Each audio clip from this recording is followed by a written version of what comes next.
अच्छा, आपको हिस्टोलॉजी का स्ट्रक्चर्स मैंने बताए थे लास्ट टाइम, थोड़े से कौन कौन से डेंटीन किए हैं। हिस्टोलॉजी में डेंटिन ट्यूब्यूल्स थी, पेरिट्यूबुलर डेंटीन, इंटरट्यूबुलर डेंटीन, इंटरग्लोबुलर था, इंक्रीमेंटल लाइंस थी, ग्रेनुलर लेयर ऑफ टॉम्स था, और भी कुछ स्ट्रक्चर्स जो हम करेंगे भी cover.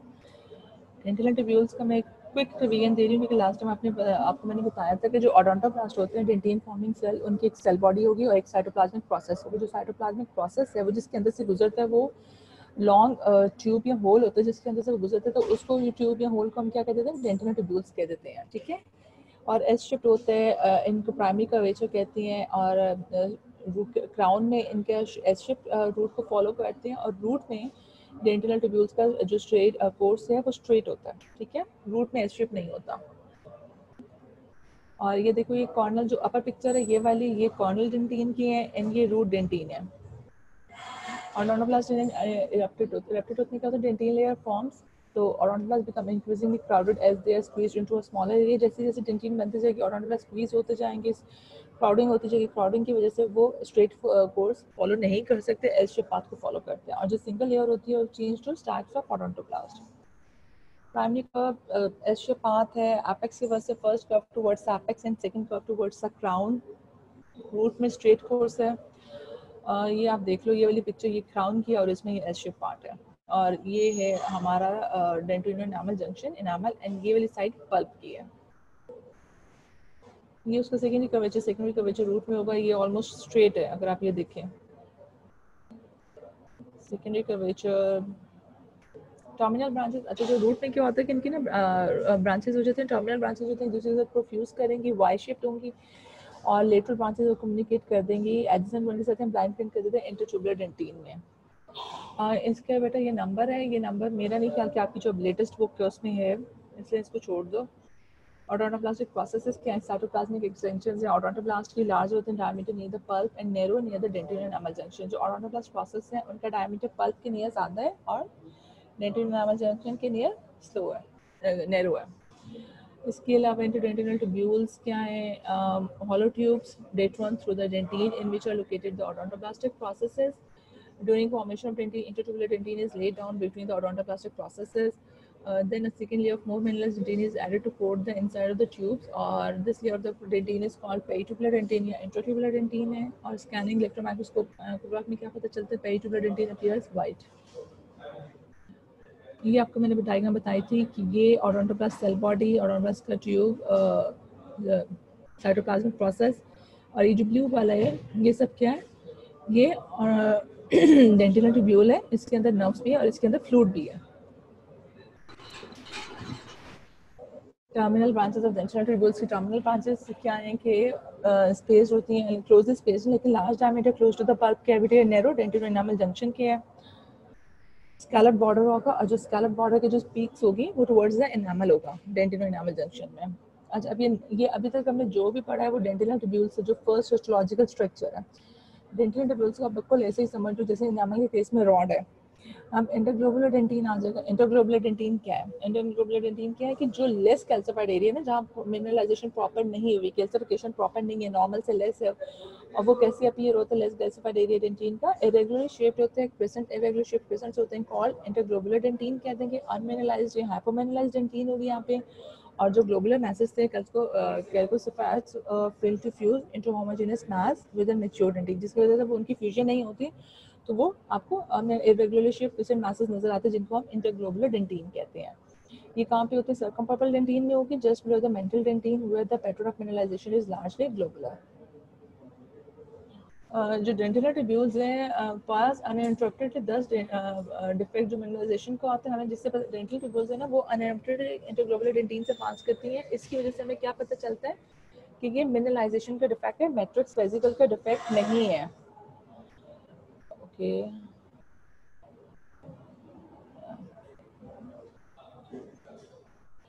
इंटरग्लोबुलर dentin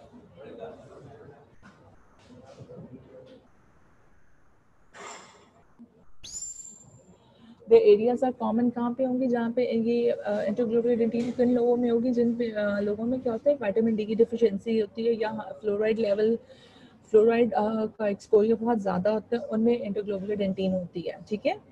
vitamin D deficiency या exposure of higher level of fluoride. और ये कैसे अपीयर होता है? ट्रांसमिटेड लाइट में डार्क होगी और रिफ्लेक्टेड लाइट में ब्राइट होती है। No peritubular dentin exists where the tubules pass through the unmineralized area. जहाँ इंटरग्लोबुलर डेंटिन है वहाँ पेरिट्यूबुलर डेंटिन नहीं होगी। पेरिट्यूबुलर डेंटिन भी डेंटिन की ही एक टाइप है। अभी हम इसको भी आगे कवर कर लेते हैं। अब क्लास इंटरग्लोबुलर डेंटिन क्या होगी?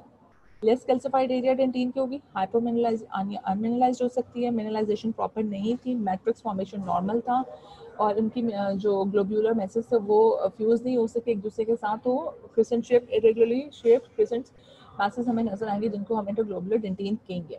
और सर्कमपर्पल डेंटिन में होते हैं, मेंटल डेंटिन में नहीं होता है। सर्कमपर्पल डेंटिन कहाँ पे होती है? मेंटल डेंटिन के नीचे बिल्कुल।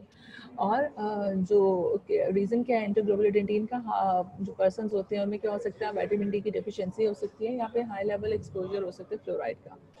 ट्रांसमिटेड लाइट में डार्क होते हैं और ब्राइट लाइट में, रिफ्लेक्टेड लाइट में ब्राइट होते हैं। इंटरग्लोबुलर डेंटिन्स में ये जो ऊपर वाली पिक्चर है उसमें रेड एरो आपको नजर आ रहा है, ये देखो ये क्या है? ये क्रिसेंट शेप मैसेज है, ठीक है, इरेगुलर है और डार्क है। और नीचे वाली पिक्चर में भी आपको इंटरग्लोबुलर डेंटिन नजर आ रही है, डेंटिनो एनामल जंक्शन के बाद मेंटल डेंटिन में, सर्कमपर्पल डेंटिन में। अब नेक्स्ट स्ट्रक्चर क्या है? ग्रेनुलर लेयर ऑफ टॉम्स, ठीक है। ग्रेनुलर लेयर ऑफ टॉम्स कहाँ पे होगा? ये रूट में होगा, ये क्राउन में नहीं होगा। क्राउन में इंटरग्लोबुलर डेंटिन होगी और रूट में ग्रेनुलर लेयर ऑफ टॉम्स होगी। ये क्या होगा? In the root of the tooth जो पेरिफेरल बॉर्डर होता है मेंटल डेंटिन के adjacent to the cementum has a granular appearance called granular layer of Tomes, ठीक है। मेंटल डेंटिन के जो पेरिफेरल बॉर्डर है उसके बिल्कुल साथ ही मेंटल डेंटिन के पेरिफेरल बॉर्डर में जो बिल्कुल सीमेंटम के साथ होता है उसमें क्या होता है? ग्रेनुलर लेयर नजर अपीयर हो जाती है और उस लेयर का नाम क्या है? Granular layer of Tom's. और ये भी क्या है? लेस कैल्सिफाइड है, बिल्कुल इंटरग्लोबुलर डेंटिन की तरह। और किससे कॉज होते हैं? कोलैप्सिंग और looping of the terminal portion of the dental tubules, ठीक है। इंटरग्लोबुलर डेंटिन कहाँ पे होगी? क्राउन में होगी। और ग्रेनुलर लेयर ऑफ टॉम्स कहाँ पे होगा? रूट में होगी।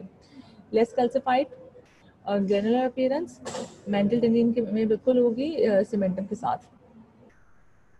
ये आपको नजर आ रहा है बेटा, ये रूट की डायग्राम है जिसमें आपको ऊपर सीमेंटम है, देन आपको एक वो मोटी सी लाइन नजर आ रही है, वो कौन है? ग्रेनुलर लेयर ऑफ टॉम्स और नीचे डेंटिन। अब एक और लेयर है हाईलाइन लेयर। हाईलाइन लेयर आपकी बुक में अलग से उसके साथ टाइटल या हेडिंग देके नहीं लिखा हुआ, तो मिस्टर के पॉइंट नोट करना कर लो। Hyaline layer outside the granular layer is a clear hyaline layer. अच्छा, अभी हमने पहले पढ़ा है कि ग्रेनुलर लेयर ऑफ टॉम्स और मतलब सीमेंटम और मेंटल डेंटिन के दरमियान में ग्रेनुलर लेयर ऑफ टॉम्स होती है। लेकिन अब हमें पता चला कि अगर हम और फर्दर उसको माइक्रोस्कोपिक लेवल पे जाके देखें तो ग्रेनुलर लेयर और सीमेंटम के दरमियान में एक पतली सी लेयर होगी, उसका नाम है हाईलाइन लेयर। और उसका क्या फंक्शन है कि ये ज़्यादा स्ट्रेंथ प्रोवाइड करती है, सीमेंटम को डेंटिन के साथ बॉन्ड्स ज़्यादा अच्छी तरीके से बॉन्ड करती है। ये कितनी होती है? Outside the granular layer clear hyaline layer है, अप टू 20 माइक्रोमीटर वाइड है, usually included as a component of dentin, okay. देखो बेटा, सीमेंटम पहले है, देन आपकी ये जो वाइट से कलर की है वो हाईलाइन लेयर, फिर dark brown dotted dotted line granular layer of Tom's और फिर डेंटिन, ठीक है। और इसका फंक्शन क्या? हाईलाइन लेयर ज़्यादा से बॉन्ड स्ट्रेंथ प्रोवाइड कर देगी। नेक्स्ट टाइप कौन सी है? Peritubular dentin. Peritubular dentin interglobular dentin का ऑपोजिट समझ लो, वो लेस कैल्सिफाइड है, ये मोर मिनरलाइज्ड है, मोर कैल्सिफाइड है, 40% then more than intertubular dentin. जो नॉर्मल डेंटिन है उससे ये 40% ज़्यादा होती है। जो ग्लोबुलर डेंटिन है वो नॉर्मल डेंटिन से कम मिनरलाइज्ड होगी और पेरिट्यूबुलर डेंटिन नॉर्मल डेंटिन से ज़्यादा मिनरलाइज्ड होगी, 40% ज़्यादा मिनरलाइज्ड होगी। और इसकी लोकेशन क्या? Walls of dentinal tubules. Dentinal tubules जो होते हैं उनकी वॉल्स के उनको वॉल्स को कोट कर रही होती है या डिलिमिट कर देती है और हाईली मिनरलाइज्ड है, more than 40% than intertubular dentin. Intertubular dentin normal dentin है। Loss during decalcification over produce हो जाएगी। अगर पेरिट्यूबुलर डेंटिन ओवर प्रोड्यूस हो जाएगी तो वो पूरे ट्यूब्यूल्स को कवर कर लेती है, पूरे ट्यूब्यूल्स को सील कर देती है। मतलब पूरा ट्यूब थी उसके अंदर पहले वो किनारों से बनना, एक चीज़ बनना शुरू हुई, उसके बाद उसने वो पूरे को कवर कर लिया, अंदर से गुजरने की कोई जगह नहीं रही। तो इस केस में हम क्या कहते हैं कि पेरिट्यूबुलर डेंटिन को सेक्लेरोटिक डेंटिन, ठीक है। Deposition of the minerals occurs in the inner wall of the tubule rather than on the outer wall. ये इनर वॉल पे होती है, आउटर पे नहीं होती। पेरिट्यूबुलर डेंटिन है उसके अंदर लाइन उसको कर रही है, बाहर वाली साइड पे नहीं उसको डिलीमिट कर रही है, अंदर एक लाइन उसकी कोटिंग बना रही है। और intertubular dentin is considered more appropriate. मतलब ये जब अंदर बना रहे हो, जब बनती जाएगी तो ये कौन सी ट्यूब हो जाएगी? इंट्राट्यूबुलर डेंटिन। ये बेटा आपको अगर इस डायग्राम को देखो, पहले तो ये आपको जो ब्राउन डॉट्स नजर आ रहे हैं, डॉट्स तो नहीं कहना चाहिए, होल्स, ठीक है। ये जो होल्स हैं ये डेंटिनल ट्यूब्यूल्स हैं, ठीक। अब इन होल्स के अंदर वाली साइड पे जो वाइट कलर की डेंटिन है, ये कौन सी है? ये पेरीट्यूबुलर डेंटिन है। अब इन डेंटिनल ट्यूब्यूल्स के दरमियान में जो डेंटिन बन जाएगी, ये होगी, ये वाली डेंटिन होगी, ठीक है। देन ये वाली डेंटिन है, ये वाली डेंटिन है। ये कौन सी डेंटिन है? इंटरट्यूबुलर डेंटिन। अब क्या है, एक और टर्म मैंने यूज की थी, सेक्लेरोटिक डेंटिन। सेक्लेरोटिक डेंटिन में क्या था कि ये वाली डेंटिन, अगर पेरीट्यूबुलर डेंटिन जो होल के अंदर वाली साइड पे बनी, डेंटिनल ट्यूब्यूल के अंदर बन रही है, वो अगर बनती जा रही है, उसने इसको पूरा फिल कर लिया, तो सेक्लेरोटिक डेंटिन इसका नाम आ जाएगा। अगर पूरा नहीं फिल किया तो उसके अंदर वैसे जो डेंटिन है ये इंट्राट्यूबुलर डेंटिन है। पेरीट्यूबुलर डेंटिन में क्या होता है? Lakhs collagenous fibrous matrix and the dental tubules can be seen surrounded by loosely packed dentin and a more dense peritubular dentin, ठीक है। dental tubules किससे सराउंड हो रही है? loosely packed intertubular dentin से and more dense peritubular dentin। intertubular dentin बाहर वाली side पे, peritubular dentin अंदर वाली साइड पे।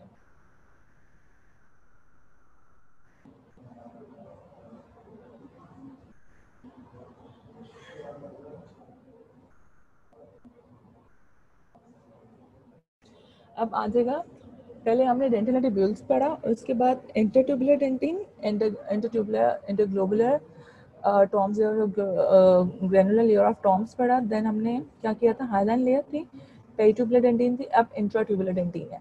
इंटरट्यूबुलर डेंटिन तो डेंटिनल ट्यूब्यूल्स के दरमियान वाली, पेरीट्यूबुलर डेंटिन जो डेंटिनल ट्यूब्यूल को अंदर वाली साइड से कोट कर रही है। अब इंट्राट्यूबुलर डेंटिन कौन सी है? Between the dentinal tubule is peritubular dentin.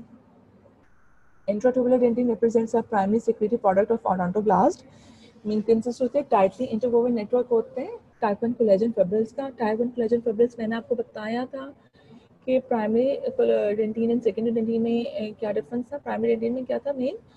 तो टाइप 1 कोलेजन फिब्रिल्स था, और उनमें कौन से फाइबर्स डायमीटर कैसे था? ज़्यादा था। टाइप 3 और जो थे ना सेकेंड कोलेजन फिब्रिल्स, उनका नैरो डायमीटर था। टाइप 1 कोलेजन फिब्रिल्स का डायमीटर 50 से 200 नैनोमीटर है, in which apatite crystals are deposited. और फाइबर्स ये कैसे अरेंज थे? रफली at right angle perpendicular to the dentinal tubules, जबकि टाइप 3 fibers पैरेलल थे। Consists of tightly interwoven network of type 1 collagen fibrils, 50 to 200 nanometer in diameter. Apatite crystals are in which apatite crystals are deposited. The fibrils are arranged randomly in a plane at roughly right angle to the dentinal tubules. The ground substance consists of non-collagenous proteins proper to calcified tissue and some plasma proteins. इसमें क्या होगा? ground substance में क्या होगा? non-collagenous proteins भी होंगे और plasma proteins भी होंगे।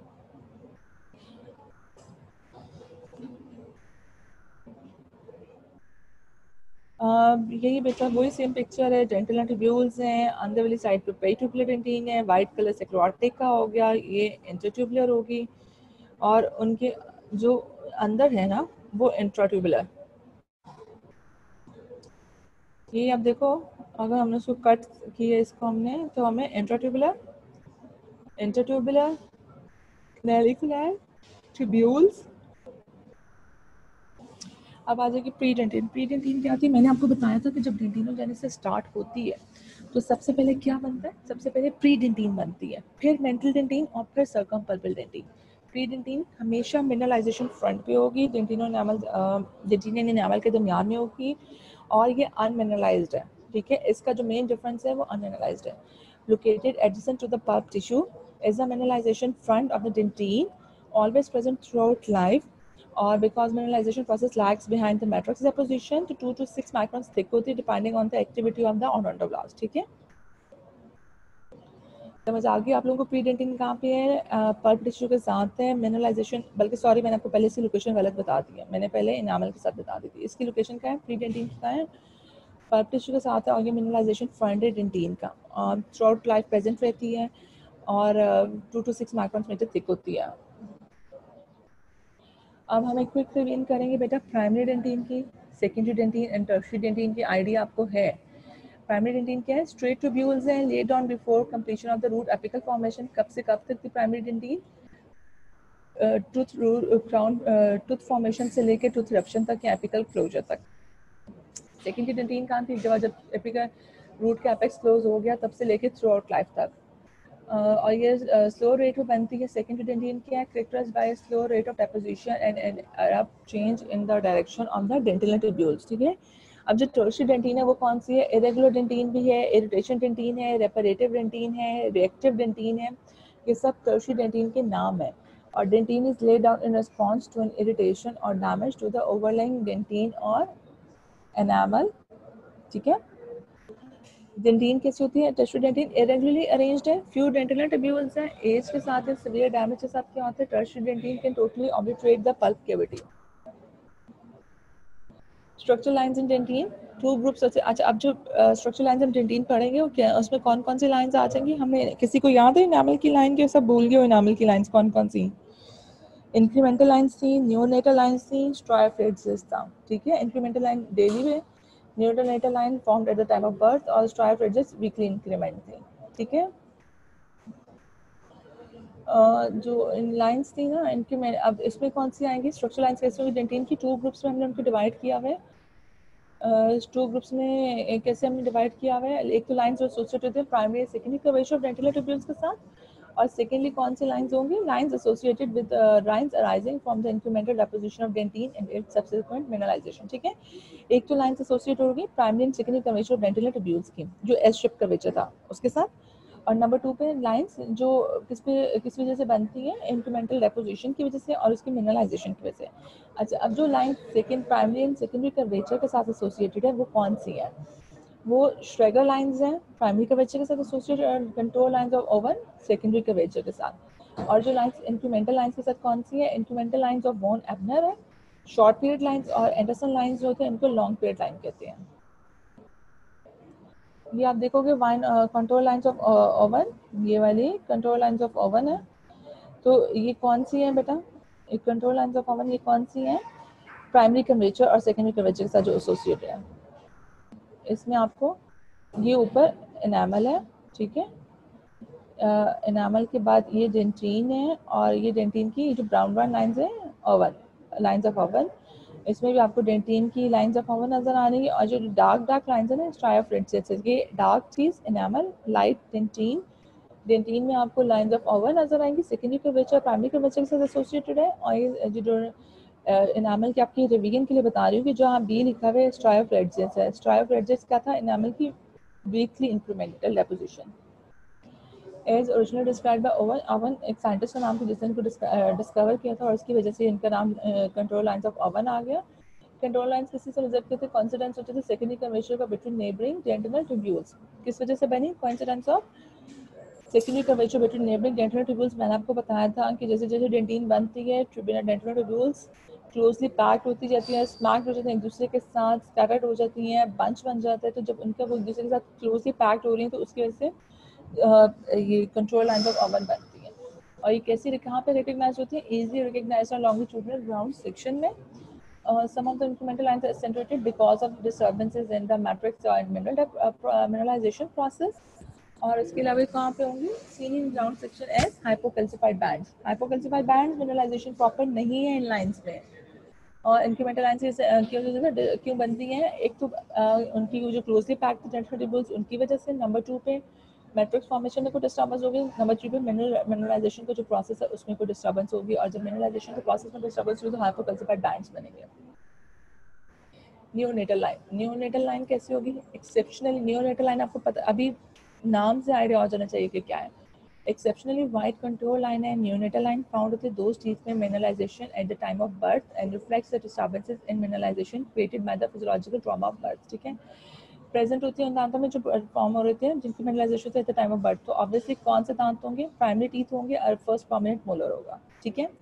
न्यूट्रोनेटल लाइन में पीरियड ऑफ इलनेस है, उसके बाद जैसे पीरियड ऑफ इलनेस है, इनएडिक्वेट न्यूट्रिशन है, एसेंचुएटेड कंट्रोल लाइंस है within the dentin. Neonatal line क्या होगा? बर्थ के टाइम पे जो ट्रॉमा था, फिजियोलॉजिकल डिस्टर्बेंसेस थी, कोई इलनेस थी, कोई न्यूट्रिशनल डेफिशिएंसी थी, उसकी वजह से बनेगी। represents as exaggerated control line of oven and show the changes in the physiology, nutritional, hormonal, etc. that occur at birth. Primary teeth में होंगी, इसके अलावा फर्स्ट prominent molar में होंगी। Dentine distal to this line formed prior to the birth and proximal to this form after birth, ठीक है। जो distal है इस लाइन की, नियोनेटल लाइन की, वो डेंटिन कौन से, जो बर्थ से पहले बनी है, और जो proximal means towards the pulp वो आफ्टर बर्थ बनी है। ये नियोनेटल लाइन है, ये जो डार्क सी एक नजर आ रही है ना, ये अब आ जाएंगे इंक्रीमेंटल लाइंस। इंक्रीमेंटल लाइंस कौन सी थी? इंक्रीमेंटल लाइंस थी वॉन एबनर की, और ये कौन सी थी? ये शॉर्ट पीरियड लाइंस थी, और ये किसकी वजह से होती थी? मिनरलाइजेशन के डिफेक्ट की वजह से। जब ऑर्गेनिक, ये आपको मैं दिखाऊँ भी दूँ, ये देखो क्या था? Lines arising from incremental deposition of dentine and its subsequent mineralization. Incremental lines of von Ebner, short period line, Anderson lines, long period lines. Incremental lines क्या है? ऑर्गेनिक मैटर जो होते हैं ना, प्राइमरी डेंटिन का डिपॉजिटेड हो जाता है incrementally at the daily rate of approximately 4 micrometre. At the boundary between each daily increment, minute changes in collagen fiber orientation can be demonstrated. Superimposed on this daily increment, a 5-day cycle है जिसमें changes of in which changes in collagen fiber orientation are more exaggerated. ठीक है, incremental lines में जो daily की daily increment में dentin formation हो रही है वो है, और डेली रेट क्या? 4 माइक्रोमीटर डेली का रेट है, और माइन्यूट चेंजेस होते हैं कोलेजन फाइबर्स में डेली इंक्रीमेंट में पता चलता है, माइन्यूट चेंजेस कोलेजन फाइबर की ओरिएंटेशन में पता चल जाता है। और 4 डे का जो माइक्रोमीटर का डेली रेट जो है 4 माइक्रोमीटर पर डे का जो है, उस पर एक 5 डेज का साइकिल होता है, जो ज़्यादा उसमें ज़्यादा एक्सेजरेटेड होती है इनकी ओरिएंटेशन। वन एवर imbrication lines and short period lines इनका नाम है। इंक्रीमेंटल लाइंस का नाम है लाइंस ऑफ वन एवर है, इम्ब्रिकेशन लाइंस है ये short period lines. Fine lines और स्ट्राइशंस होते हैं डेंटिन में, कैसे अपीयर होंगे? फाइन लाइंस एंड स्ट्राइशंस के तौर पे, और seen as alternating dark and light bands run at right angle to the dentinal tubules. Perpendicular dentinal tubules reflect the diurnal rhythm of dentine deposition as well as hesitation in the daily formation process. Daily के daily process को show कर रही हैं। कस्पल dentin means crown में इनकी rapid deposition है 4 micrometer per day, जबकि root में इनकी डेपोजिशन स्लो है 2 माइक्रोमीटर पर डे। अच्छा, अब जो डेली इंक्रीमेंटेशन का 5 डे का साइकिल है वो क्या? 5 day increment daily seen in conventional and down sections as incremental lines of one average situated about 20 micrometre per day, ठीक है। ऑब्वियसली अगर 4 माइक्रोमीटर पर डे के हिसाब से इंक्रीमेंटल लाइन है तो 5 डे के साइकिल में 4 मल्टीप्लाई बाय 5 तो 20 माइक्रोमीटर का डिस्टेंस आ जाएगा ना। Globular mineralization shows that the rate in organic matrix is approximately 20 micrometer every 12 hours. Thus, the organic matrix of dentine is deposited rhythmically at a daily rate of about 4 micrometer. और अगर उसको day में 24 hours है, अगर 5-12 our का cycle देखने तो 2 micrometer per day हो जाएगा। सॉरी, 2 माइक्रोमीटर पर डे नहीं, 2 माइक्रोमीटर इन 12 आवर साइकिल हो जाएगा। ये वो लाइन ऑफ वॉन एबनर्स, ठीक है, ये सीधी सीधी आपको नजर आ रही है बेटा। अब एंडरसन लाइंस आ गई। एंडरसन लाइंस भी क्या होती हैं कि मिनरलाइजेशन और डेंटिन डेपोजिशन से की वजह से बनी होती हैं और उनके साथ रिलेटेड होती हैं। एंडरसन लाइंस क्या है? लॉन्ग पीरियड लाइंस हैं। The long term period refers to the intrinsic temporal repeat interval that is greater than 1 day in contrast to daily short period lines. और क्या हो जाता है, आपको पता चलेगा बेटा कि जो है ना, कितना होता है एंडरसन लाइंस कितनी होती है? 16 to 20 micrometre apart. Between each long period line, there are 6 to 12 pairs of short period lines. Short period lines कौन सी थी? Lines of von Ebner, incremental lines of von Ebner short period lines थी। तो दो long period line या Anderson lines के दरमियान में 6 to 10 pairs हैं short period lines के। Cause for this 6 to 10 days periodicity is unknown, और इसका cause unknown है। अच्छा, ये आप देख लो, वैसे इसमें ऊपर वाले में तो लाइन चेंज नहीं है, आपको सिर्फ नज़र आ रही है कि पहले डेंटिन है, देन डेंटिनो इनामल जंक्शन, और डेंटिन की ग्रोथ की डायरेक्शन है, फिर सीमेंटो इनामल डेंटिनो जंक्शन हो गया, ओडोंटोब्लास्ट हो गया, उनका एस शेप पाथ है, उनकी क्राउडिंग है, रूट में वो पाथ स्ट्रेट पाथ है। और नीचे वाला डायग्राम अगर आप देखो तो ओडोंटोब्लास्ट पे देन डेंटिनल ट्यूब्यूल्स, मिनरलाइजेशन फ्रंट जहाँ पे प्री डेंटिन होगी, और एंडरसन लाइंस। एंडरसन लाइंस कौन सी है? Long period lines. Sclerotic dentin आ गई। अब मैंने आपको बताया था जो डेंटिनल ट्यूब्यूल्स है उनके अंदर जो पेरिट्यूबुलर डेंटिन होती है हार्डली मिनरलाइज्ड होती है, 40% मोर मिनरलाइज्ड होती है, और वो उनके अंदर एक कोट सा उनकी कोटिंग कर देती है, मतलब किनारे के साथ साथ एक गोल सी चीज़ है उसके अंदर वाली साइड पे किनारे के साथ साथ एक कोटिंग सी कर दी तो क्या बन गई? Peritubular dentin. अब क्या होता है कि Dentine tubules become occluded with calcified material. When they sucker in several tubules, the dentine assumes a glassy appearance, translucent. और ये कहाँ पे होगी? स्पेशली इन रेडिकुलर डेंटिन में, एपिकल थर्ड में बहुत ज़्यादा सेक्लोटिक डेंटिन होती है। ट्रांसपेरेंट या लाइट होती है ट्रांसपेरेंट लाइट में, और डार्क होती है रिफ्लेक्टेड लाइट में। जो अमाउंट होता है सेक्लोटिक डेंटिन का इंक्रीजेज विद द एज और in the crown midway between the dentin enamel junction and the surface of the pulp. Sclerotic dentin किसे अचीव होती है? Continue deposition of peritubular dentin. ठीक है, ये कहाँ बनेगी? डेंटिन ट्यूब्यूल के अंदर ही बनेगी, लेकिन अगर कॉन्टिन्यूसली पेरिट्यूबुलर डेंटिन डिपॉजिट होती जा रही है तो ट्यूब्यूल सारी की सारी फिल हो जाएंगी, सेक्लेरोज्ड हो जाएंगी, वाइट कलर की ग्लासी अपीयरेंस हो जाएगी। और कहाँ पे ज़्यादा होगी? रूट की एपिकल थर्ड में ज़्यादा होती है। और जब वो पूरी का पूरी डेंटल ट्यूब्यूल फिल हो जाती है तो इसको क्या कहते हैं? सेक्लोटिक डेंटिन कहते हैं। और ये भी कैसी होती है? रिफ्लेक्टेड लाइट में डार्क एंड ट्रांसपेरेंट लाइट में लाइट। अक्लूजन होते हैं ना ट्यूब्यूल्स की, अक्कर होते हैं सेवरल वेज में। अक्लूजन क्यों होगी? क्या वजह है कि डेंटल ट्यूब्यूल्स की अक्लूजन होगी? क्या क्या रीजन हो सकते हैं? एक तो डेपोजिशन हो सकती है mineral within the tubule without any dentin formation. क्या हो रहा है? डेंटिन मिनरल डिपॉजिट होते रहे हैं डेंटल ट्यूब्यूल में, लेकिन डेंटिन फॉर्मेशन नहीं हो रही, मिनरलाइजेशन नहीं हो रही। जो मिनरल डिपॉजिट हो रहे हैं उन्होंने सेक्लोटिक डेंटिन बना दी। यहाँ पे डिफ्यूज मिनरलाइजेशन है, that occurs with a variable odontoblast process still present. Diffuse normal नहीं है, मिनरलाइजेशन हो रही है लेकिन डिफ्यूज है। नंबर थर्ड पे क्या रीजन हो सकते हैं? Mineralization of the process itself and tubular content including mineralization हो रही है, इससे बहुत ज़्यादा मिनरल्स आ रहे हैं और उनकी वजह से सेक्युलर हो गई। इंट्राट्यूबुलर कोलेजन फिब्रिल्स है। Sclerosis reduces the permeability of dentin, help to prolong vital pulp vital.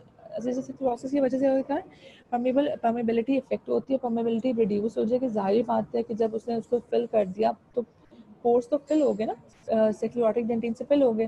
सेक्युलोसिस ने परमेबिलिटी रिड्यूस कर दी, जब पोर्स फिल हो गई तो परमेबिलिटी भी कम हो गई। उसकी वजह से क्या होता है? पल्प वाइटलिटी प्रोलॉन्ग हो जाती है, मतलब कोई भी बैक्टीरिया, कोई भी फॉरेन बॉडीज पल्प तक नहीं जा सकती। ये आपको वाइट वाइट बेटा ट्रांसपेरेंट से ये सेक्युलोटिक डेंटिन के हैं। अब आ जाएंगे dead tracts and blind tracts. ये dead tracts and blind tracts भी मेरे कानों बुक में नहीं दिया हुआ, लेकिन एमसीक्यूज में आ जाते हैं और ये ऑर्बन्स में है। अब देख लेना इसको, शायद हेडिंग के बगैर है कि 10 के में। When dentin is damaged, odontologist processes die or retract leaving behind dentinal tubules. जब कोई ट्रॉमा होता है, इंजरी होती है डेंटिन को, तो क्या होता है? अब ओडोंटोब्लास्ट प्रोसेसेस जो होते हैं डाई हो जाते हैं या रिट्रैक्ट कर देते हैं, डेंटिनल ट्यूब्यूल से अपने आप को रिट्रैक्ट कर लेते हैं और एम्प्टी रहने देते हैं डेंटिनल ट्यूब्यूल्स को। तो जो एरिया होता है ना एम्प्टी डेंटिनल ट्यूब्यूल्स का, उनको हम कह देते हैं डेड ट्रैक। वो वाली डेंटिनल ट्यूब्यूल्स जो एम्प्टी हैं, जिनके अंदर ओडोंटोब्लास्टिक प्रोसेसेस नहीं है, वो डेड ट्रैक्स हैं। और एक ऐसी अपीयर होती है dark area and ground section of tooth. With age क्या होता है? With time क्या होता है? These dead tracks can become completely filled in mineral. और this region is called blind tracks appear white in sections of the ground tooth. Dentin जो होते हैं ना ब्लाइंड ट्रैक्स में, वो क्या कहते हैं? सेक्युलोटिक डेंटिन। अच्छा, अगर तो वो एम्प्टी रह गए तो वो डेड ट्रैक्स हैं, और अगर सेक्युलोटिक डेंटिन से फिल हो गए तो तब उनका नाम ब्लाइंड ट्रैक्स है। ठीक है, इंजरी हुई, ट्रॉमा हुआ डेंटिन को, डेंटिनल ट्यूब्यूल्स ओडोंटोब्लास्ट प्रोसेस से अपने आप को रिट्रैक्ट कर लिया डेंटिनल ट्यूब्यूल्स से, डेंटिनल ट्यूब्यूल्स को एम्प्टी रहने दिया, तो इनका नाम हो जाएगा डेड ट्रैक्स। और अगर ये एम्प्टी डेंटिनल ट्यूब्यूल्स सेक्युलोटिक डेंटिन से फिल हो गई हैं, उन्होंने उसको सेक्युलोज कर दिया, तो इनका नाम क्या आ जाएगा? ब्लाइंड ट्रैक्स आ जाएगा। और एज के साथ होगी ना, ट्रैक्स फिल होती हैं इनामिनल से। और the adaptive advantage of blind tracts is the sealing of the dentinal tubules to prevent bacteria from entering the pulp cavity. और हमें एडवांटेज क्या ब्लाइंड ट्रैक है कि वो सील कर देते हैं, डेंटिनल ट्यूब्यूल को सील कर देते हैं, जिससे कोई बैक्टीरिया पल्प तक नहीं जा सकता, तो पल्प में क्रॉसिस नहीं होगी। Tubules affected by caries may fill with bacteria. Odontoblastic processes may disintegrate or retract, leaving behind an empty space, dead tract. Or dead tracts can also occur due to death of odontoblasts from crowding in pulpal horns. ठीक है, एक तो odontoblasts की death crowding की वजह से भी हो सकती है। पहले तो हमने पढ़ा था कि odontoblasts की डेथ क्यों होगी? ट्रॉमा की वजह से, लेकिन अब एक और रीजन भी हमें पता चला है कि odontoblasts की डेथ क्राउडिंग की वजह से भी हो सकती है। Tubules affected by caries may fill with bacteria. Odontoblasts processes may disintegrate or retract. इसमें आपको कुछ समझ आ रही है कि कहाँ है? कोई डेड ट्रैक, कोई कुछ क्लियर हो रहा है? ये अब आ जाएगा डेंटिनोसेमेंटल जंक्शन। डेंटिनोसेमेंटल जंक्शन कहाँ पे होगा? रूट में होगा, फॉर्म अटैचमेंट है। स्मूथ होता है परमानेंट टीथ में, स्कैलप होता है प्राइमरी टीथ में। अच्छा, जो डेंटिनो इनामल जंक्शन है वो प्राइमरी एंड परमानेंट दोनों दांतों में सेम रहता है, जबकि डेंटिनो सीमेंटम जंक्शन जो है वो प्राइमरी और परमानेंट में डिफरेंट होता है। परमानेंट के केस में स्मूथ है और प्राइमरी के केस में स्कैलप है। इंटरमीडिएट जोन क्या होगा, जहाँ पे क्या होगा, हाइलाइन लेयर होगी होपल स्मिथ, और वो क्या हाइलाइन लेयर क्या कहते हैं, सीमेंट कर देते हैं सीमेंटम को डेंटिन के साथ। और किसकी प्रोडक्ट है, हर्स के। हर्स क्या है, हर्टविग एपिथेलियल रूट शीथ।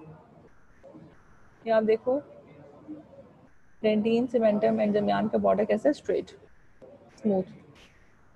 अब आ जाएगी बेटा, आपने ना अभी इसके बाद आप ये देखोगे, जब हमने डेंटिन में फिजियोलॉजिकल प्रॉपर्टीज डेंटिन की पढ़ ली थी, डेंटिन की टाइप्स पढ़ ली, केमिकल कॉम्पोजिशन पढ़ ली, हिस्टोलॉजिकल स्ट्रक्चर्स पढ़ लिए। तो अब 10 किट में पहले उन्होंने दिया है डेंटिन की मिनरलाइजेशन, और उसके बाद डेंटिनल थेरीज है, डेंटिन पल्प सेंसिटिविटी थेरीज है, ठीक है, डेंटिन सेंसिटिविटी थेरी। तो डेंटिनो चैनल से एक पूरा लंबा टॉपिक है, वो मैं आपको नेक्स्ट चैप्टर लेक्चर में करा दूंगी। अब हम स्टार्ट करेंगे डेंटिन थेरीज के साथ, ठीक है। बुक खोली हुई आप सबने या नहीं? 3 टाइप्स की थेरीज हैं, उनके नाम क्या है, एक्सटर्नल स्टिमुलाई है, तो एक में rapid flow of dental fluid and excitation of internal dental nerves, ठीक है। डेंटिन सेंसिटिविटी थेरीज कौन सी हैं? A number of theories have been proposed over a number of years to explain the pain mechanism of dentinal hypersensitivity. Dentin sensitive theory किसको explain करते हैं? Pain mechanism of hypersensitivity, dentinal hypersensitivity को। बहुत ज़्यादा theories है, लेकिन हमारी book में अभी तक जो हम पढ़ते हैं वो सिर्फ 3 है। कौन सी 3 है? डायरेक्ट न्यूरल स्टिमुलेशन नंबर 1 पे, नंबर 2 पे ट्रांसड्यूसर थ्योरी है, ट्रांसड्यूसर थ्योरी उसका नाम है नंबर 2 का, और ये कौन सी है? Odontoblast deformation theory. Hydrodynamic theory आ जाएगी थर्ड वन।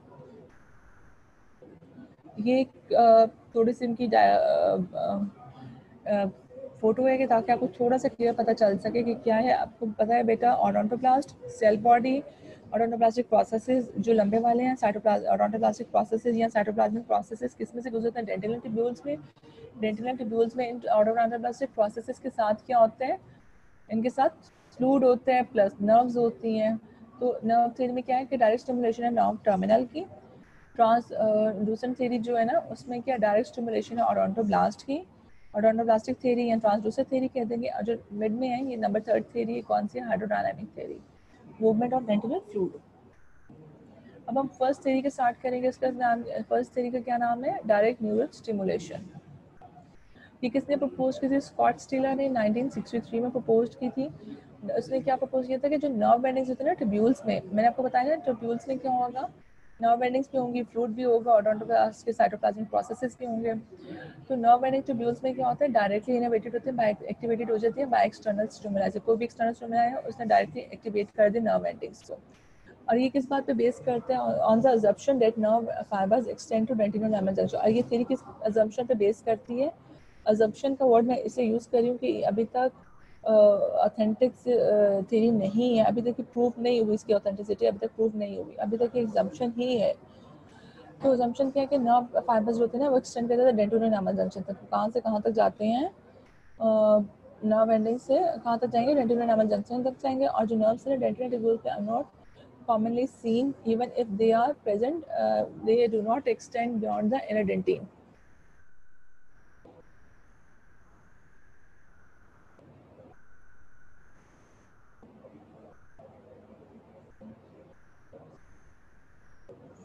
आवाज आ रही है? किसने पूछा अभी आवाज नहीं आ रही? बेटा आवाज आ रही है? अच्छा, उसके अलावा क्या होता है? They do not extend beyond the inner theory.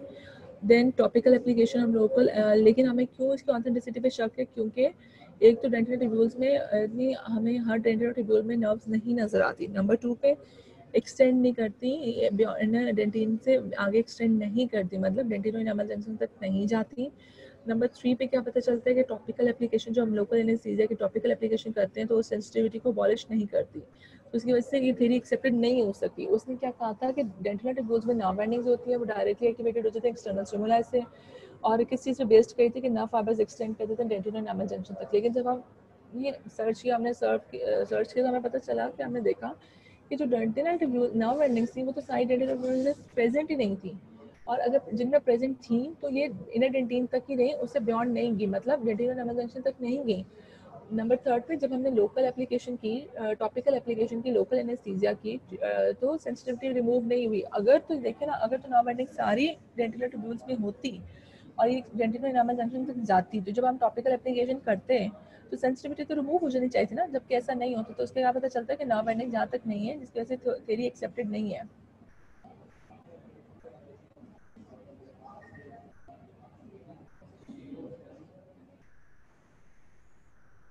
Drawbacks क्या है इस थ्योरी के?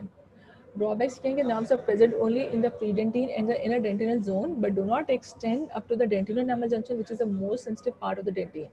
कि dentinal junction तो most sensitive part है और वहाँ तक तो नर्व जा ही नहीं रही। और सेकेंडली क्राउन में नर्व्स कहाँ तक प्रेजेंट है? प्रीडेंटिन में और इनर जोन में, ठीक है। और सेकेंडली क्या है कि रूट में तो डेंटिन, रूट की जो डेंटिन है उसमें तो नर्व्स प्रेजेंट ही नहीं है, तो इसका मतलब है कि ये थ्योरी एक्सेप्टेड है ही नहीं। डायरेक्ट स्टिमुलेशन थ्योरी में क्या होता है? Stimuli initially excite the nerve endings with the dental tubules, parent primary afferent nerve fibers and dental nerve branches होगी brain तक गई और फिर brain ने signal भेजा odontoblast injured, neurotransmitting agent vasoactive and pain producing amines and proteins, and then nerve fiber action potential increasing CMP। अच्छा ये बेशक इसका फ्लो चार्ट ना आप लोग पढ़ो। अच्छा नंबर 2 पे कौन सी थ्योरी आ गई? odontoblast deformation थ्योरी है, ट्रांसड्यूसर थ्योरी।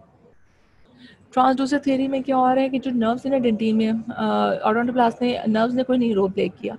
ट्रांसड्यूसर थ्योरी क्या कहती है? ऑडोंटोब्लास्ट ने एज अ रिसेप्टर एक्ट किया है, स्टिमुला आया, ऑडोंटोब्लास्ट ने एज अ रिसेप्टर एक्ट किया और अपना रोल प्ले किया। अब इस थ्योरी को हम डिटेल में पढ़ते हैं।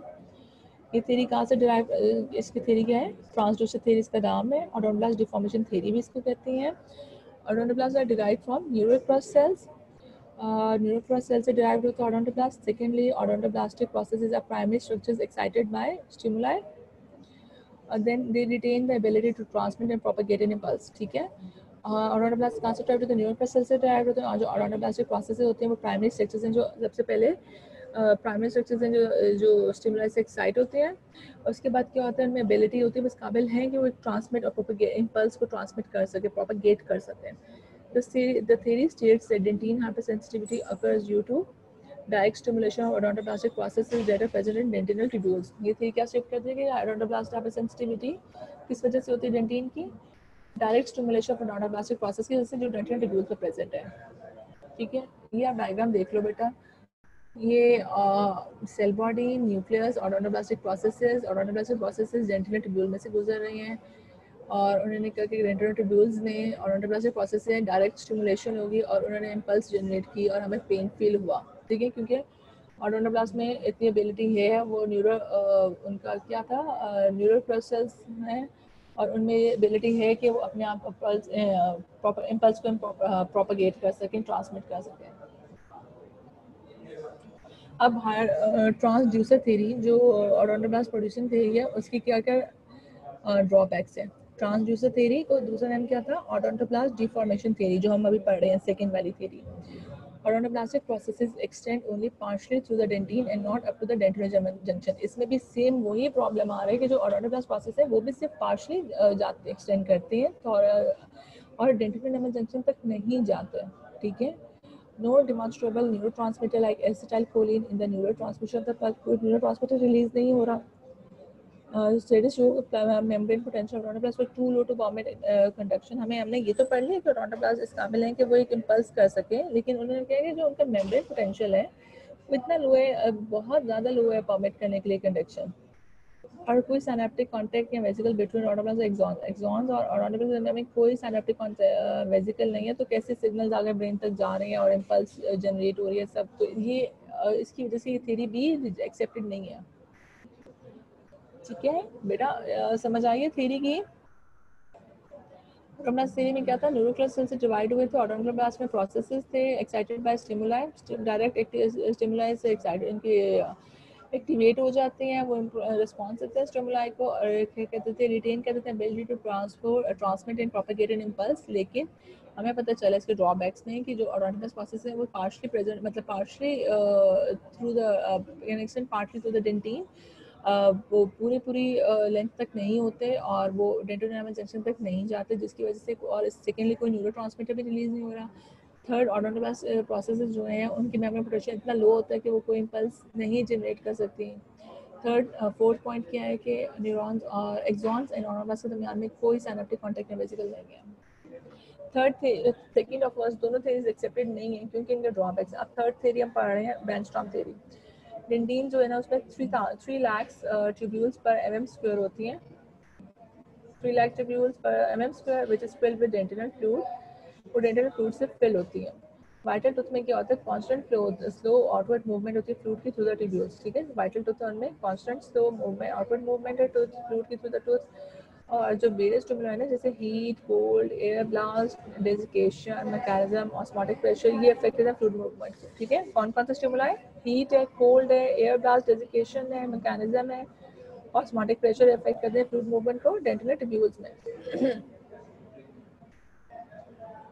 अच्छा, अब अगर आप ये देखो बेटा, इसमें आपको नजर आ रहा है रिसीडिंग जिंजवा, टूथ पेयर मतलब डैमेज हो गया, एनामल है, एक्सपोज्ड डेंटिन है, एनलार्ज ट्यूब्यूल्स है। अब ये देखो कि ये जो ट्यूब्यूल्स हैं, तो ये ओडोंटोप्लास्टिक सेल बॉडी है, ये इनकी डेंटल ट्यूब्यूल है, सॉरी साइटोप्लाज्मिक प्रोसेसेस हैं। तो ये बहुत एंड तक नहीं गए ना। जो हमारी ट्रांसड्यूसर थ्योरी थी उसके अकॉर्डिंग तो इनको एंड तक जाना चाहिए था, डेंटिनो एनामल जंक्शन तक जाना चाहिए था और डायरेक्ट एक्सेप्ट कर लेनी चाहिए थी उनसे, स्टिमुलाई के पे डायरेक्ट रिस्पॉन्स करना चाहिए था। तो उसके यही ड्रॉबैक थे कि ये तो यहाँ तक प्रेजेंट ही नहीं होते एंड तक, ये तो पार्शली प्रेजेंट है, जिसकी वजह से ये एज अ डायरेक्ट उसका इफेक्ट नहीं लेंगे, रिस्पॉन्स नहीं देंगे स्टिमुलाई को। अच्छा, थ्योरी इज ब्लेथफोर्ड हाइड्रोडायनामिक थ्योरी, ये मोस्ट अप्रोप्रिएट थ्योरी है। पहले तो आपको ये बता दूं, रेस्टिंग आउटवर्ड प्रेशर वो क्या कहते हैं कि 3 lakhs पर mm स्क्वायर होती है, डेंटिनल ट्यूब्यूल्स क्लोजली पैक्ड होती हैं, फ्लूइड से फिल होती है, कॉन्टिन्यूस स्लो मूवमेंट होती है, रेस्टिंग आउटवर्ड प्रेशर है, और flow in response to stimuli, ये आपको नजर आ रहा है, flow in response to stimuli. Response, जब प्रेशर आया, स्टिमुलाई आया, तो उसने रिस्पॉन्स किया, रिस्पॉन्स कैसे दिया उसने, फ्लूइड की मूवमेंट हुई। The fluid movement either inward due to cold stimuli और outward due to drying of exposed dentinal tubules. अगर तो कोल्ड स्टिमुलाई है तो फ्लूइड मूवमेंट इनवर्ड होगी, अगर ड्राइंग ऑफ एक्सपोज्ड डेंटिनल सरफेस है तो क्या स्टिमुलर कौन सा है, ड्राइंग या एक्सपोज्ड डेंटिनल सरफेस की, तो आउटवर्ड मूवमेंट होगी। स्टिमुलेट्स करते द पेन मैकेनिज्म को in the tubules by mechanical disturbance of the nerves closely seated with the odontoblast in the end it's process. It means कि जो ओडोंटोब्लास्ट के processes थे उधर में आपको पता है डेंटल ट्यूब्यूल्स में ओडोंटोब्लास्टिक प्रोसेसेस के साथ क्या था, फ्लूइड था और डेंटिनल ट्यूब्यूल्स थी। तो जब स्टिमुला आया, फ्लूइड मूव किया, फ्लूइड ने जब मूव किया, वो डेंटिनल ट्यूब्यूल के अंदर से गुजरा, के अंदर से गुजरना शुरू हुआ, तो उसमें फ्लूइड के साथ साथ नर्व्स थी। तो नर्व्स की, जब नर्व्स को फ्लूइड के गुजरने से क्या हुआ, मैकेनिकल डिस्टर्बेंस हुई नर्व्स की। जब नर्व्स की डिस्टर्बेंस हुई तो उन्होंने पेन मैकेनिज्म को स्टिमुलेट कर दिया। विड्थ जो होती है ट्यूब्यूल की इंपॉर्टेंट है as a rate of fluid flow is dependent on the force power of the radius, ठीक है। फ्लूइड फ्लो का रेट किस पे डिपेंड करता है, रेडियस पे, इसलिए डेंटिनल ट्यूब्यूल्स की विड्थ इंपॉर्टेंट है। अगर तो डेंटिनल ट्यूबुलर डायमीटर डबल है तो 6 टाइम इंक्रीज हो जाएगा, 6 फोल्ड इंक्रीज हो जाएगा फ्लूइड फ्लो में, ठीक है। अगर ट्यूब्यूल्स का डायमीटर ज़्यादा होगा तो फ्लूइड की स्पीड ज़्यादा होगी, डायमीटर कम है तो फ्लूइड भी कम स्पीड में जाएगा। Sensitive teeth may have many more 8 times and 2 times wider tubules at the buccal surface cervical area compared to non-sensitive teeth. जो sensitive teeth हैं जिनमें कुछ स्टेमिना आया हुआ कोई मसला है, उनमें क्या होगी, width भी 2 times ज़्यादा होगी tubules की और 8 times ज़्यादा उनमें नंबर होगा। Higher velocity fluid flows also occur in the tubules with smaller diameter, ठीक है। Dentin will only be sensitive if the tubules are patent from pulpal to the oral environment, and this potential will change with production and removal of smear layer, hence resulting in an episodic condition, ठीक है। क्या है कि dentin सिर्फ तब sensitive होगी अगर tubules patent है from pulp to the oral environment, और अगर पोटेंसी जो है ना चेंज हो जाए प्रोडक्शन एंड रिमूवल के साथ, ठीक है, तो फिर ये होगा। पेटेंट का मतलब है कि आपको ये अलॉट हो गया कि ये काम आपने करना है, ये काम आप ही ने करना है, ये आपका रिस्पॉन्सिबिलिटी है। पेटेंट का मतलब, ठीक है। अगर तो ट्यूब्यूल्स पेटेंट है from pulp to oral environment तो फिर तो डेंटिन सेंसिटिविटी है और किसमें एपिसोडिक कंडीशन रिजल्ट कर रही है। ये फ्लूइड है, ये वही है, दोबारा से क्लियर पिक्चर। फ्लूइड आया, फ्लूइड मूवमेंट हुई, स्टिमुलाई आया, स्टिमुलाई ने फ्लूइड की मूवमेंट की। जब फ्लूइड की मूवमेंट हुई तो ये जो नर्व्स थे ये इनको उसने डिस्टर्ब किया, जब डिस्टर्ब किया नर्व्स ने तो हमें पेन फील हुई, ठीक है। Odontoblast, pre dentin, nerves, fluid movements, intratubular dentin. ये फिर उसी की डायग्राम है। ऑडोनोब्लास्ट की सेल बॉडी है, डेंटल ट्यूब्यूल्स हैं, डेंटल फ्लूइड है। अच्छा, अब ये देखो कि जो ये डेंटल ट्यूब्यूल है ना, ठीक है, और उसके अंदर साइटोप्लाज्मिक प्रोसेस सिर्फ यहाँ तक होता है, पूरा एंड तक नहीं जाता, जिसकी वजह से ट्रांसड्यूसर थ्योरी एक्सेप्टेड नहीं थी। प्लस नर्व्स भी एंड तक नहीं जाती, जिसकी वजह से हमारी first theory, direct stimulation theory, accepted नहीं थी। क्लिनिकल फीचर्स क्या है कि पेशेंट जो है ना जनरली कंप्लेन करता है pain arising from dentin hypersensitivity. वो कैसी होती है? Rapid in onset, sharp in character and short in duration. Rapid, sharp and short होती है पेन। और पेन एग्जैजुरेटेड कंसिडरेटेड क्या पेन क्या होती है? एग्जैजुरेटेड रिस्पॉन्स है नॉर्मल पल्प का, dentin normal pulp dentin complex का, और felt on application of external stimuli, किसी एक्सटर्नल स्टिमुलर की एप्लीकेशन पे फील होगी। No lingering discomfort once the stimulus, जैसे ही हम स्टिमुलस को रिमूव कर देते हैं पेन भी नहीं रहती। अब हमने पढ़ना है कि डेंटिन सेंसिटिविटी है क्या। डेंटिन सेंसिटिविटी थ्योरी तो हमने पढ़ ली, अब हम पढ़ेंगे डेंटिन सेंसिटिविटी है क्या। डेंटिन सेंसिटिविटी क्या है?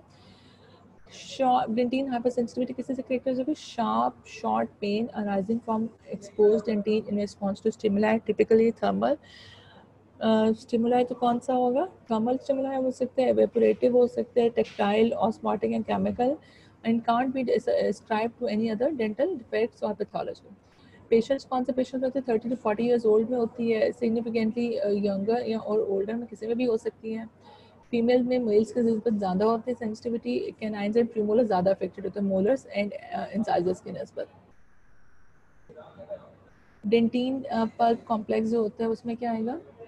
Closely relationship embryological, histological and functionally between them when their discussions as a unit. Dentin pulp में क्या है? इनको हम एज अ पल्प कॉम्प्लेक्स क्यों यूज़ करते हैं, एज अ पल्प क्यों डिस्कस करते हैं? कि इनमें embryologically, histologically and functionally close relationship है। Relevant anatomic consideration as it relates to the discussion would be considered। कौन कौन से आते हैं? ऑडोनोब्लास्ट एंड इट्स प्रोसेसेस है, डेंटल ट्यूब्यूल्स हैं, सेक्यूलोज डेंटिन एंड न्यूरोवेस्कुलर बंडल है। ऑडोंटोप्लास्टिक और उसके प्रोसेसेस मींस डेंटल ट्यूब्यूल्स ही होगी, हमने ये पहले पढ़ ली हैं, फिर भी क्विक रिवीजन कर लेते हैं इसकी। Form from the ectomesenchymal differentiation of cells of the dental papilla. Odontoblastic process कहाँ से बनते हैं? एक्टोमेसोकार्मल डिफरेंशिएशन हो गई थी डेंटल पेपिला के सेल्स की, ऑडोंटोप्लास्ट बना दिया था, ऑडोंटोप्लास्ट ने डेंटिन फॉर्मेशन की और इनके प्रोसेस एक्सटेंड कर गए डेंटिन में, और ऑडोंटोप्लास्टिक प्रोसेस कॉर्नल डेंटिन में ज़्यादा होते हैं रूट डेंटिन की निस्बत, और process tend to transfer the entire length of the tubule. अब आ जाएगी डेंटल ट्यूब्यूल्स। डेंटल ट्यूब्यूल्स क्या है? Channels and through which the odontoblast process transfers और एक्सटेंड कर the entire length of the dentin, permitting diffusion of nutrients throughout of the dentin. और sigmoid shape इनका course होता है, root में straight course होता है। डेंटल ट्यूब्यूल्स ब्रांच भी रहती हैं, टर्मिनल ब्रांचेस भी थी, वाई शेप थी। डेंटल फ्लूइड, डेंटल फ्लूइड क्या चीज़ है? ऑडोंटोप्लास्टिक प्रोसेस जो होते हैं ना, सराउंडेड होंगे by the dental fluid inside the tubule. Tubule के अंदर डेंटल फ्लूइड होता है जिसमें ऑडोंटोप्लास्ट प्रोसेस को जो सराउंड करता है। डेंटल फ्लूइड क्या होता है? 22% of the total volume of dentin. Ultra filtrate of the blood from the pulp through dental tubules and form a communication medium between the pulp and outer region of the dentine. Sclerosed dentin क्या आती है? मैंने आपको बताया था, highly mineralise सी as के साथ dentin जो डेंटल ट्यूब्यूल्स थी वो पेरिट्यूबुलर डेंटिन बनती जाती है, वो पूरे को कवर कर लेती है, वाइट होती है, ग्लासी अपीयरेंस होती है, सेक्यूलोज डेंटिन कह देते हैं इसको। Mineral deposition within the tubules without dentine formation और mineralization of the odontoplastic process, intratubular collagen fibrils, ये चीज़ें रिपीट हो रही हैं इसलिए मैं स्पीड में पढ़ा रही हूँ। न्यूरोवास्कुलर सप्लाई, जो न्यूरोवास्कुलर सप्लाई सी क्या है? डेंटिन की प्लेक्सस ऑफ रश्का एग्जिस्ट करता है corner part of the crown में, no plexus exist in the root as they are supply by sending branches. जो कॉर्नर पार्ट होता है ना क्राउन का, उसमें जो प्लेक्सस ऑफ रश्का एग्जिस्ट करता है उसी की ब्रांचेस सेंड कर जाती हैं और वो रूट को सप्लाई कर देती हैं। Now further extend for a short distance into the lateral tubules और intratubular nerves कह देंगे इन्हें। न्यूरोफिजियोलॉजी ऑफ टीथ क्या है? कि जो टीथ सप्लाई थे ना बाय द कौन से न्यूरोफिजियोलॉजी में कौन से सप्लाई से? फिफ्थ से। एल्वियोलर ब्रांचेस होती है फिफ्थ क्रेनियल नर्व की, trigeminal nerve, maxillary branch upper jaw में और मैंडिबुलर ब्रांच लोअर जॉ में, ठीक है। Trigeminal nerve, cranial fifth cranial nerve, trigeminal nerve की मैक्सिलरी मैंडिबुलर ब्रांचेस हैं। पल्प क्या? हाईली इनर्वेटेड टिश्यू है that contain sensory trigeminal afferent axons हैं। सिंपैथेटिक एफरेंट फाइबर्स कंट्रोल करते हैं ब्लड फ्लो को। Two type of sensory nerve fibers are seen: myelinated fibers, A delta and A beta. और unmyelinated fibres. जो ए delta fibres हैं वो क्या करते हैं, पल्प डेंटिन बॉर्डर को Cornell portion of the pulp में होते हैं और पल्प फॉर्म्स में होंगे, सी फाइबर्स का होंगे कोर ऑफ द पल्प में। एटियोपैथोजेनेसिस क्या है इसकी? एटियोपैथोजेनेसिस क्या है कि regardless of the cause it is important to state that apart from being exposed the dental tubules should be patent for sensitivity to occur. Two phases are involved in the pathogenesis of hyper, कौन से? Lesion localization और lesion initiation. Lesion localization के क्या क्या reason हो सकते हैं? This involves exposure of the dentin as a result of various mechanical chemical process, attrition है, इरोजन है, abrasion, abfraction, pocket reduction surgery है, टूथ प्रिपरेशन है फॉर क्राउन, एक्सेसिव फ्लॉसिंग है, secondary to dental tubules, periodontal tubule diseases. और lesion initiation क्या है? This involves the action mechanism that results in the sensitivity felt by the patient. And it is on this ground that different theories have been postulated as to how the response is brought about. Diet innovation है, इसके अलावा odontoblastic receptor theory, hydrodynamic fluid movement होगी।